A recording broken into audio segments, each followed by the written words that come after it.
노동자를 만나다 3탄. 오늘은 호남본부와 멀리 떨어진 곳에서 부당해고 철회투쟁을 하고 계신 해운지부 박성모 지부장님과 정창교 사무장님을 소개하겠습니다. 반갑습니다. 반갑습니다. 네. 네, 지부장 박성모입니다. 해운지부입니다. 해운지부 사무장 정창교라고 합니다. 반갑습니다. 네. 네. 저는 하지 말까요? 반갑습니다. 저는 진프로입니다. 또 나왔습니다. 사실 이 자리에는 천정기 국장님, 줄여서 천국장님이 자리하셔야 되는데 카메라 울렁증 때문에 고사하시는 바람에 또 제가 꽁 대신 달기라고 오늘 이 자리에 함께하게 됐습니다. 예, 영광입니다. 반갑습니다. 감사합니다. 네. 우선 박성모 지부장님 군산연대의 밤에 오셔서 멋진 노래 솜씨를 선보여 주셨잖아요. 네. 먼저 감사 인사드립니다.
노래 솜씨랑 하모니카, 기타 솜씨가 정말 수준급이었습니다.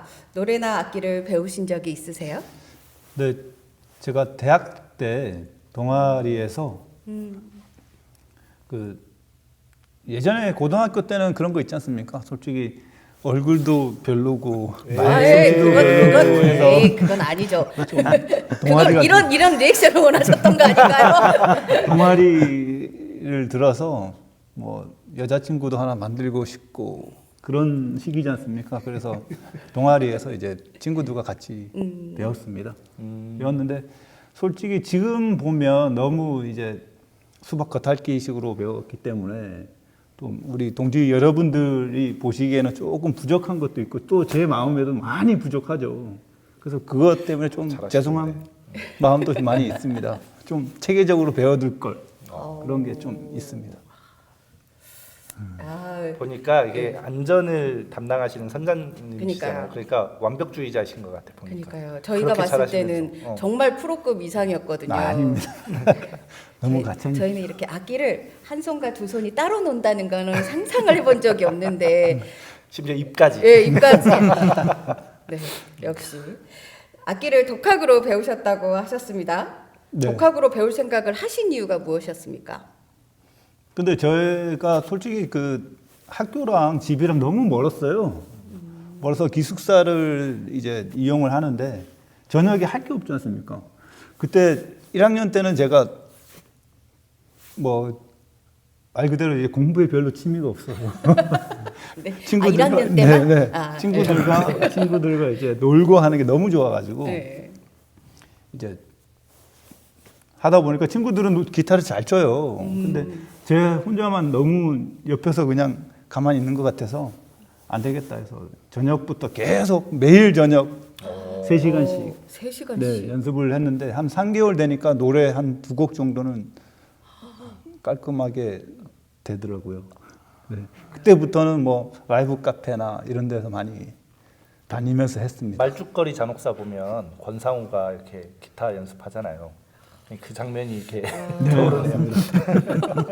옆에 있는 우리 사무장님은 그러면 뭔가 악기를 뭔가 저도 할 수 있습니다 이렇게 해야 될 것 같은 분위기가. 저도 학교 다닐 때 취미로 해가지고 베이스 기타를 좀 쳤었습니다. 아, 바다사나이들이 음악과 이렇게 가까운 걸로. 너무 멋지십니다.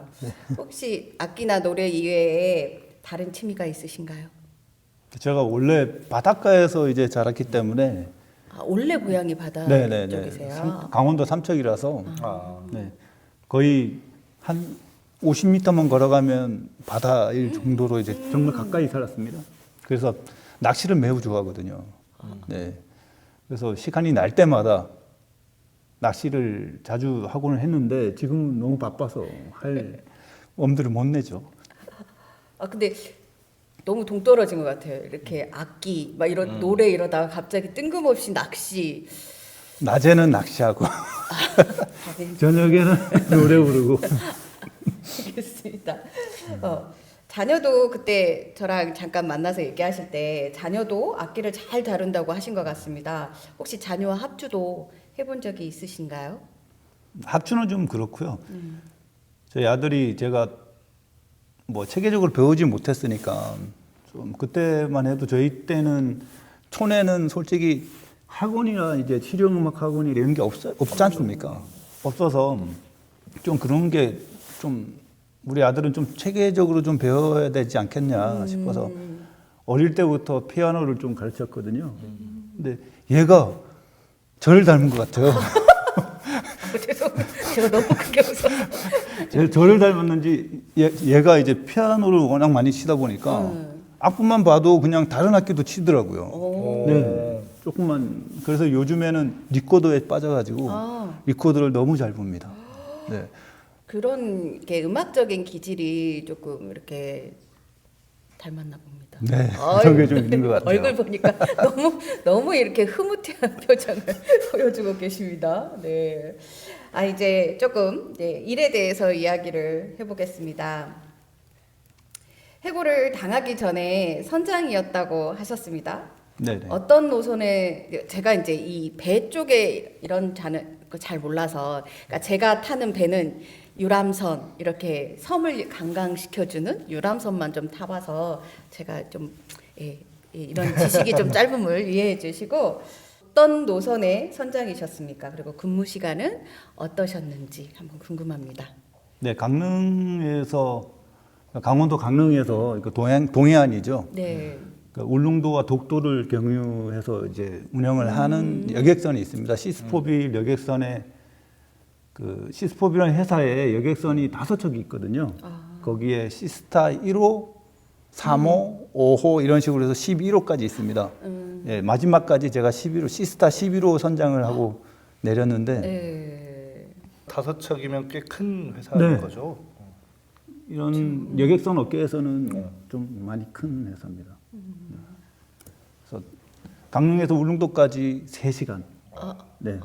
많게는 3시간 반. 날씨에 따라서 다르니까요.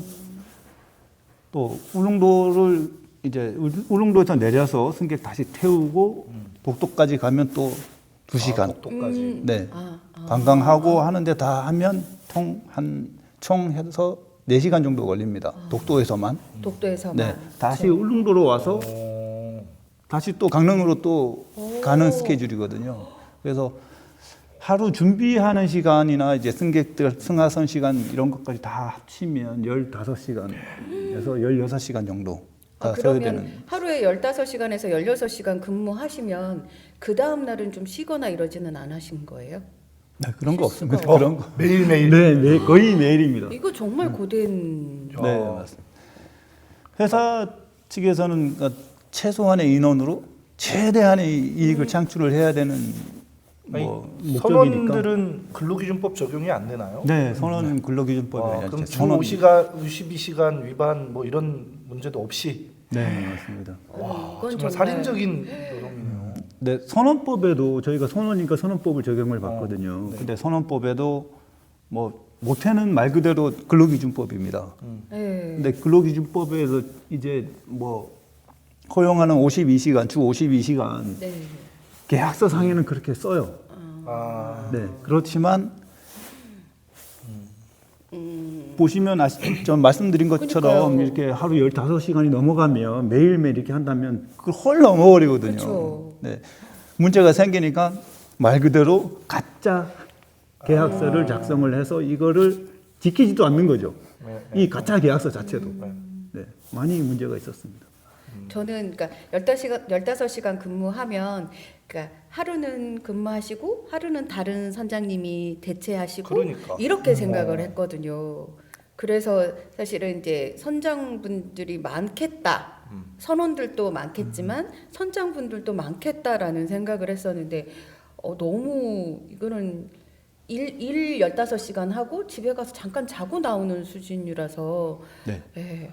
제가 제 일례로 말씀드리면 제가 아들이 그러니까 이제 자식이 하나밖에 없거든요. 아들 아, 하나밖에 외아들. 없는데 얘가 어떻게 생겼는지 그러니까요. 어떻게 낳았는지 어떻게 컸는지 언제 걸었고 언제 엄마 아빠라고 말을 했는지를 모르겠어요.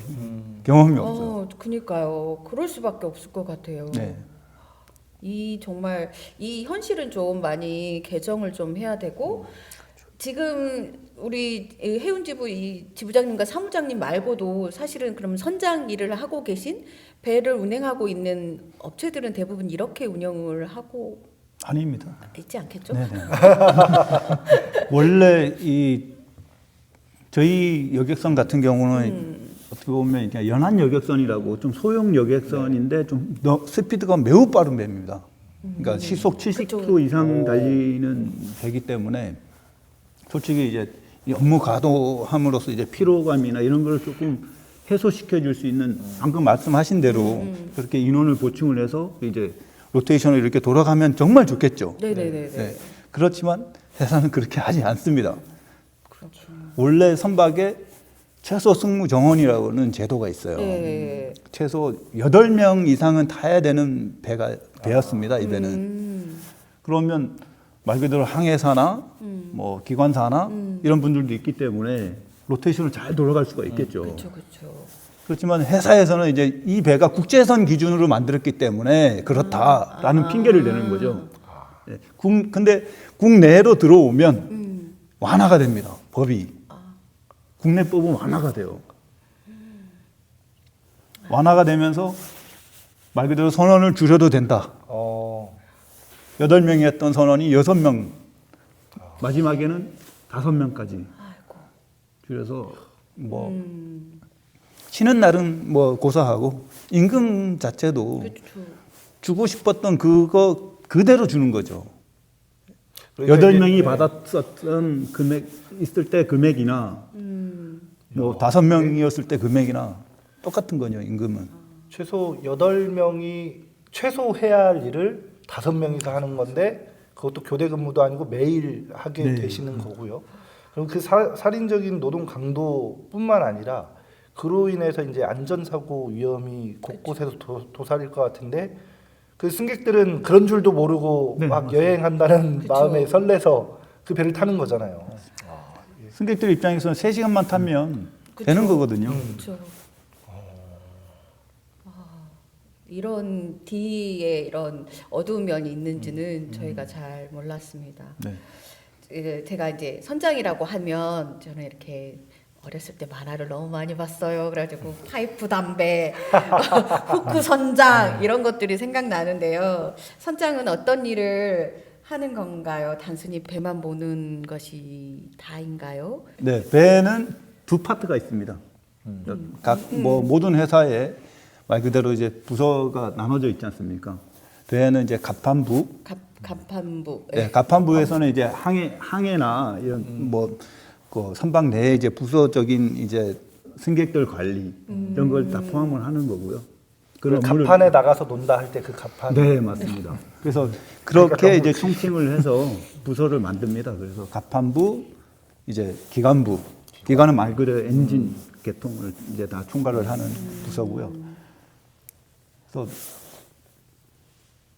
가판부에는 이제 1등 항해사부터 3등 항해사까지 또 기관부에는 기관장부터 3등 기관사까지 이렇게 이제 구분이 되어 있는데요. 그거를 총괄 이제 책임을 지고 말 그대로 이제 업무를 지시를 하거나 하는 게 선장의 역할입니다. 제가 그 며칠 전에 영산강 그 항포독배 선장 체험을 다녀왔습니다.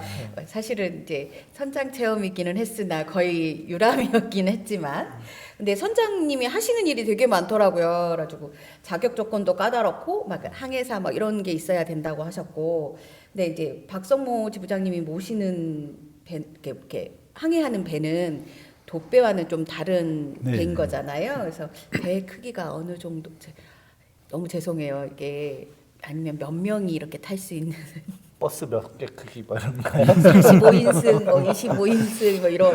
그러니까 이게 저는 그러니까 지난번에 이제 제주 사상 갈 때 여객선 타고 갔거든요. 그러니까 굉장히 목포에서. 크다 이런 느낌 받고 그다음에 이제 이렇게 그 군산에 선유도 들어갈 때 유람선이 있어요. 그 정도 배가 이 정도의 배인가 이렇게 사실은 구분을 해서 제가 이렇게 그 보시면 방금 말씀하신 대로 네. 군산이나 이제 군산에서 제주도 가는 데들, 뭐 목포에서 제주도 가는 데들, 그 대형 여객선들도 있어요. 그렇지만 저희는 소형 여객선인데 한 450명 정도, 많게는 적게는 450명, 많게는 580명 정도. 그런 소형인데도 엄청 큰. 네. 네, 길이는 50m. 50m. 네. 50m. 50m에 시속 70km 오. 정도 나가는 그러니까 초계속선입니다. 그러네요. 네, 우리나라에서 아마도 이제 대한민국에서는 5손가락 안에 드는 정도의 이제 계속선이죠. 그러면 정말 봐야 되는 것도 많고 450명이라면 굉장히 많은 숫자잖아요. 저희가 봤을 때는 그분들의 안전을 정말 담당하시는 분이라 사실은 굉장히 그 책임감, 그다음에 이런 안전에 대한 부담감이 굉장히 많았을 것 같기는 합니다. 네, 맞습니다. 매일 이제 걱정을 해야 되는 거는 날씨거든요. 네.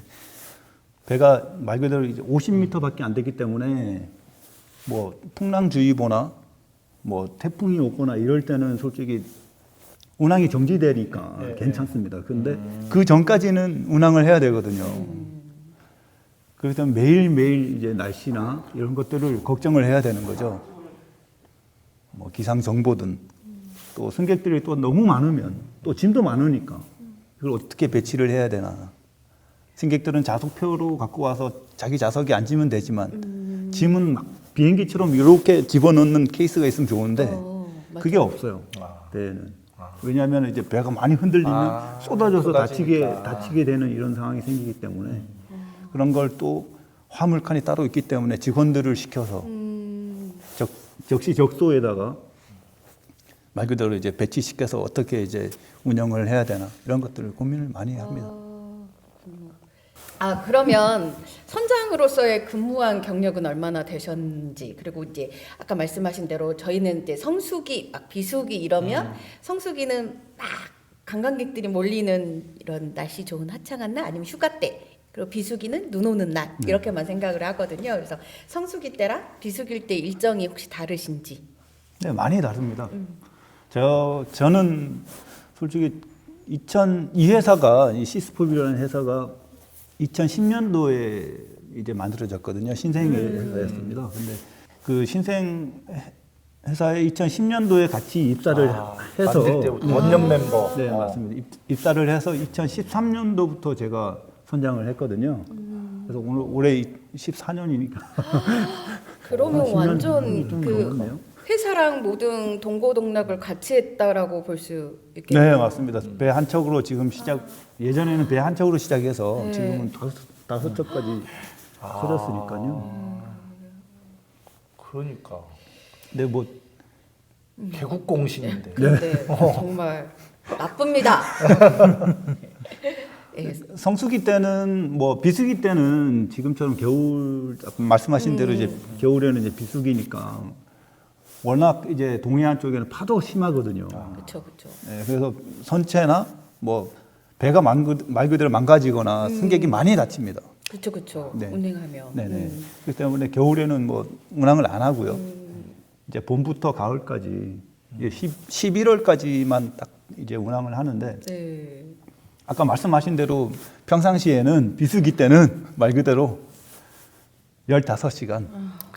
네, 성수기 뭐 여름 휴가 때 또 명절 네. 네, 이럴 때는 거의 집에 못 가죠. 아, 그러면 죄송해요. 저는 성수기든 비수기든 사실은 15시간 이렇게 생각을 했었거든요. 근데 15시간 운행이 비수기고 성수기는 24시간 풀? 아, 풀은 뭐 24시간은 아니고요. 아니지만 거기서 대기하고 준비하고 이런 기간 휴식 시간이 거의 거의 없겠어요. 없다고 네. 보시면 뭐 됩니다. 잠을 자는 게 아니라 기절했다가 이제 깨어나서 또 일하다 기절하고. 너무 그 성수기 때는 너무 늦게 이제 집에 오니까 와이프도 안 좋아하고 애도 얼굴 보기도 좀 힘들고 그쵸. 저도 피곤하고 네, 왔다 갔다 하는 네. 그 거리가 네, 있으니까. 그럴 땐 차라리 배에서 자자. 네, 근데 배에 이렇게 뭐 선원 숙소나 말 그대로 이제 침실이나 이런 게 잘 돼 있는 게 아니라 말 그대로 이런 광장처럼 네. 이런 그냥 의자로만 돼 있거든요. 그렇죠. 거기서 쪽잠을 자거나 아니면 너무 힘들면 그냥 밑에 돗자리 깔고 자거나. 진짜로 왜 어떻게 아이가 태어났는지 어떻게 자랐는지 어떤 말 옹알이를 뭐 했는지 이거를 모른다는 게 사실은 네. 예, 사실은 이제 엄마 입장에서는 왜 모르지 이럴 수 있었는데 이해가 됩니다. 정말 그 업무 강도량이 정말 너무 컸구나라는 생각이 들었습니다. 그러면 이제 선장님과 다르게 우리 정창교 사무장님은 하시는 일이 저는 어떻게 보면은 배의 심장이죠. 엔진, 심장인 엔진을 관리하고 정비하고 운전하는 그런 역할을 하고 있습니다. 그러면 사무장님은 언제 혹시 입사를 하셨습니까? 사실 같이 개발. 2011년도에 아, 처음 운항 시작할 때부터 이제 같이 다녔었고요. 제가 2010년도 11월 그래서 이제 외항선을 타다가 들어와서 다른 일을 알아보길래 제가 같이 하자 해서 왔는데 결국에는 같이 잘렸어요. 알던 사이셨어요? 네네. 배를 버리고 다른 일을 알아보고 싶었는데 또 배를 타게 하신 거예요? 네 맞습니다. 잘렸어요. 워낙 실력이 좋았기 때문에. 아닙니다. 그러면 사무장님은 이제 네. 그 기관장의 역할을 하시니까 이게 손님이라고 저희는 여객을 만나는 일은 좀 드무신 건가요? 어떻게 보면은 하실 수는 있는데요. 네. 뭐 어떻게 보면 사람이 없다 보니까 저희가 아까 선원들이 말씀하셨던 5명이 해야 5명이서 해야 되니까요. 내일 내일이 어딨어. 그렇죠. 다 관리를 다 하고 있습니다. 저희끼리 얘기할 네. 때 보면 이제 군대에도 이제 특공대가 있지 않습니까? 네. 저희가 최소 인원 5명밖에 안 되니까 많아봤자 6명이니까 니 내일이 없는 거죠. 그래서 저희들은 우리는 특공대다. 정말 그 6명이서 합을 안 맞출래야 안 맞출 수가 그러니까. 네, 없는 맞습니다. 시스템이 돼버렸네요. 눈빛만 그거 제가 워낙 성격이 급한데 옆에 이제 기관장님도 계시지만 저희 항해사 처음에 그러니까 초창기 때 항해사들 여성 항해사들이 있었어요. 그래요? 네. 그 친구는 제가 그거 하면은 갖고 와요. 신기해. 제가 신기할 그게 정도로 뭔데? 일하다가 말이 생각이 안 날 때 그쵸, 있잖아요. 그쵸. 무슨 뭐 벤치를 갖고 와라, 뭘 갖고 와라 이러는데 말이 안 나올 때, 그거 갖고 와요. 얼마나 이 정말 그러니까. 수많은 시간들을 정말 고된 환경 속에서 같이 정말 일을 했기 때문에 눈빛만 맞습니다. 봐도 손짓만 봐도 정말 그거 이 단어만 봐도 그렇게 할 수 이게 한편으로는 굉장히 단단해진 조직이다라고 할 수 있지만 또 너무 한편으로는 이게 이렇게 만든 조직에 대해서 또 서글퍼지는 네, 모습이 됐네요. 생활의 달인 보면 네. 와 어떻게 사람이 저렇게 하지? 이제 신기한 생각이 들기도 하지만 네. 한편으로는 얼마나 저렇게 반복적으로 했으면. 착취당했으면 기계처럼 할까 이런 느낌을 갖거든요. 네. 이제 생활의 달인급으로 그거 하면 이렇게 딱 네, 맞습니다.